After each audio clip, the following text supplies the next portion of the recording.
Hey guys, welcome back to the Cool Classic Kids Show.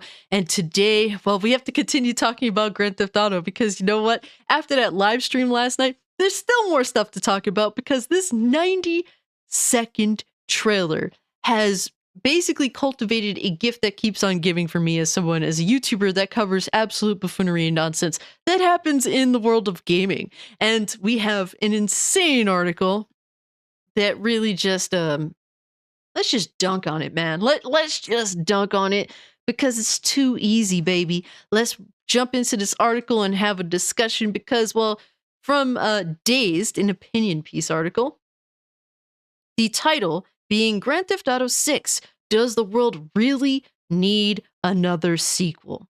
And they say, with the release of Grand Theft Auto 6 now officially announced, writer Hannah Strong explores why a series so problematic remains so incredibly popular. And look, Hannah, it doesn't take a brain surgeon to understand why Grand Theft Auto has risen to prominence and why it continues to hold on to its significance in pop culture. Look, all you have to do is have half a brain to understand the concept. All right. It's just very, very fun. It is very, very fulfilling, and it breaks rules. And naturally, a lot of young people tend to enjoy that. And guys, we're gonna read the first paragraph to kind of give context to what they're saying. I'll kind of summarize these other paragraphs until we get to the meat and potatoes of the conversation. But Hannah here says, when I was in my first year of high school, rumors swirled around the playground about a video game where you could see people naked. Outrage and intrigue flooded the hallways. It was 2005, and for a group of 12-year-old Catholic school kids, nothing could be more scandalous than the idea of a video game where people had sex. Until that point, our Game Boys and PlayStations were for catching Pokemon and locking Lara Croft's butler in the walk-in fridge. And to act like there wasn't something about Lara Croft that was particularly interesting to, I guess, the male gaze is pretty ignorant of you. And to be fair, there's been plenty of insane video game releases even prior to what we know to be GTA. You know, I'm saying basically pre PS2. There has been some insane PS1 releases, some of which didn't even get released, to be fair. I mean, we have Mortal Kombat. There's definitely a lot of franchises out there that are pretty insane in their own right, and really it's not just GTA, but let us continue.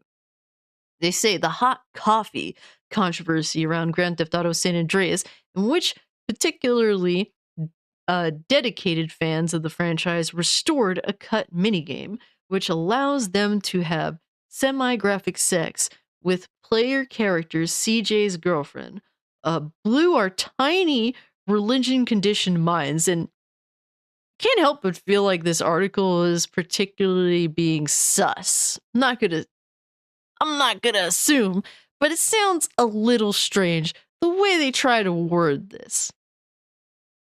But in the next paragraph, they discuss the very early success of GTA 5, basically those first 24 hours to 3-day sales being insane, and then basically discussing some story-related stuff to GTA 5 and the references that GTA 5 has made to other pop culture works.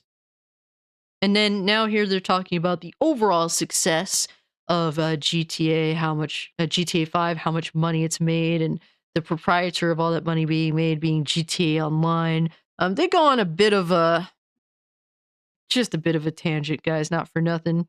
Like, if I was to read all this, we'd be here all winter, but then we get to the part where it gets particularly spicy, guys. And they say, but is there still a place for the bloody, often deeply misogynistic, anti-sex work and transphobic worldview perpetrated by GTA in 2023? We're post-Gamergate, and mind you, these victim mentality journalists keep having to reference Gamergate like it wasn't a smudge on their journalistic integrity that they chose to put themselves in. they have to continue to make themselves out to be a victim when really that's not the case, buddy boy. And they also go on to say post Me Too, and yet women are still struggling to be seen and heard within the games industry. Violence against women and transgender people continues to dominate global headlines. It doesn't feel like the gaming world has necessarily become a more accepting place, at least at the AAA level. And a big reason why that is because people are sick and tired of your bullshit. We're sick and tired of the journalistic level constantly browbeating their viewers, being the viewers that they want, being the gamers, even though they have this insane disdain for them. The disdain that developers show the people they're trying to sell their product to. People are sick and tired of the nonsense, and having been through, well, the COVIDs, being in inflation, paying for games that aren't worth their own salt. People are sick and tired of being told that they should care, or they should be concerned, or they should do this, they should do that. How about just shutting up already? I think that that's really just what people want. I'm sorry if there's violence against women and transgender people. You know what, man? Be a legal gun owner. I don't know what else to tell you. I really don't know what else to tell you. And none of this is at fault of Rockstar. Rockstar is not responsible for people that do terrible things. That is not the case. And for you to sit there and try and correlate Grand Theft Auto, a game that well, and even discussing the trailer itself, if you actually figure out where Rockstar was getting all the things that they were getting from with that trailer, they were looking at, well, things that have gone on in our world, and they didn't make it up themselves. They've actually referenced a lot of real life events in Grand Theft Auto 6. So it's not Rockstar and GTA that's influencing the culture. It is Rockstar looking at the culture and using it to make their game. That's really what it is. So to sit here and try and put that on Rockstar and GTA, you're kind of a prick for that. And they continue. The trailer for GTA 6 showcased the franchise's first fully playable female protagonist since the original Grand Theft Auto. Well, I gotta give them some props. At least they knew that Lucia isn't the first female protagonist in a Grand Theft Auto game. Meanwhile, Rockstar has allegedly made positive shifts to clean up its frat boy corporate culture, which I think is a good thing. I mean, you ideally want, anybody wants a clean place to go to work to, that they don't have to be concerned with anything. So I understand that general sentiment. Still, it's hard to imagine what a version of GTA that isn't a cis male power fantasy might look like. And what it's like, bro, just admit that you hate men. Like, that's really what it is. What is wrong with GTA being a man's power fantasy? Okay, the cis bullshit, get the fuck out of here. What is wrong with it being a male's power fantasy? There's plenty of other games nowadays for women. Mind you, they don't seem to do very well on average, but there's plenty of other games out there for you, and some of which that are also extremely successful in their own right. Why don't you just go play those games? What is the big deal? Let the dudes have their power fantasy. What is the problem? I constantly have this discussion where I'm disgusted because I got into video games as a kid, back when it was purposely made to appeal to young men, teenagers or even young boys, and that was the demographic. And I enjoyed video games despite them not necessarily being made for me. Now, the industry says, well, we're making games for you, Cassie, you being a now 30-year-old female, and they kind of seem to be just generally worse than they have been before. Which is like, if that's the case, then stop making video games for me. Just go back to making them for the original demographic that you were making them for, because they were at least more fun back then. And they go on to say, growing up playing video games, I expected them to have some level of misogyny or homophobia baked into them. But a decade after GTA's release, the video game world is more diverse and exciting than and exciting than ever. I have to argue that. And as much as I love the Looney Tunes S hijinks of Michael and company, relating it to Looney Tunes. Okay, I played plenty of games without the scummy sentiments. And Hannah, why don't you just continue to play those games? Grand Theft Auto is not made for you, Hannah. And if you don't want to play it, then you don't have to play it. You've admitted that there are plenty of other games out there without those sentiments that you dislike. So go play those games and shut the fuck up. Not everything is made for you. And I say, but even with its outdated views on gender and sex work, there is value to GTA 5. In 2017, a private school in Toronto used the game to teach male students about class, misogyny, and privilege, while still lively. GTA Online community has found creative ways to tell their own stories and find community through furries.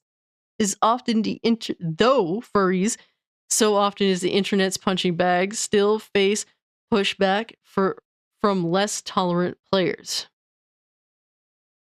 So basically what you're saying is you're totally fine with basically accusing young boys of things that they haven't done yet and trying to and literally teaching them to not be bad people, and you assume they're already bad people from the jump. Good job. You make yourself sound like such a hero. You're totally in support of that, of making a young man feel like they're a piece of shit off the bat. And yes, furries suck. I continue. That a 9-year-old game continues to not only retain fans, but attract new ones indicates there's something about it that still connects, whether it's the masterful storytelling, the online character building, or just the opportunity to wreak mayhem in a controlled environment. And yes, that is why it shouldn't be changed. Clearly, it continues to garner a bigger audience, and so that means that what you're arguing against still is viable, and will always continue to be viable. And you're trying to fight against something to essentially make it worse, or to just stop making them altogether. And you're saying, I'm approaching GTA 6 with cautious optimism. This bitch is literally complaining about why GTA 6 needs to exist, but saying in the same sentiment that they're going to play it. Rockstar's last full game, Red Dead Redemption 2, won me over with the story of bad, sad cowboy Arthur Morgan, and while GTA has always been a little lighter in tone, both share the ambitious scope and immersive storytelling that draws me into a game. I want a world I can get lost in, with flawed but compelling protagonists. You're always going to play as piece of shit human beings in Grand Theft Auto. That's kind of the point. If you don't like it, move on. Most of all, I'm still chasing that feeling I used to get as a kid when I heard about these video games, that thrill of something boundary pushing and a little bit ridiculous.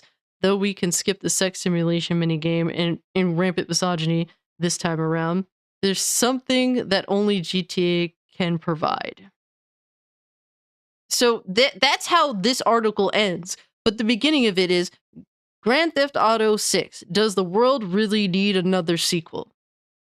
So they were arguing against another sequel, and in the same sentiment saying, yeah, despite all these things being featured in this game that I don't like, I'm still going to play it anyway. This is how mentally deranged journalists are. If I don't like something, guess what? I'm just not going to play it. That's just what it boils down to. If there's something that's serious to me, that I think is truly problematic as this person claims that the things that they're voicing are, then guess what? I just won't support it. That's just what it is. I don't understand what's the big problem. I don't know why you want to try and ruin the fun for everyone else in something that you claim to not be able to have fun in, even though you clearly seem to admit to having fun to it. This is a deranged lunatic and one of many that clearly just have this thing against Grand Theft Auto because guess what? It allows players to portray bad characters in a video game. And that's just what it is. And if you don't like it, move on. If you don't want your kids to play it, don't let them play it. You know, it's really that simple. I don't understand why we have to continue to have the same old argument just from a different perspective and while trying to browbeat the audience and whatever, man. It is just stupid. Guys, let me know what you think about this article in the comment section down below. If you can, like the video, share the video, subscribe to the channel. Consider becoming a channel member. Channel membership gives you instant access to the Discord. Hit the bell notification so that you can get my videos, because if you're subscribed, then I'm sure you want to see them. And since I make videos, I would like for you to see them. So equivalent exchange there. And yeah, guys, with all being said, I'm out. Peace.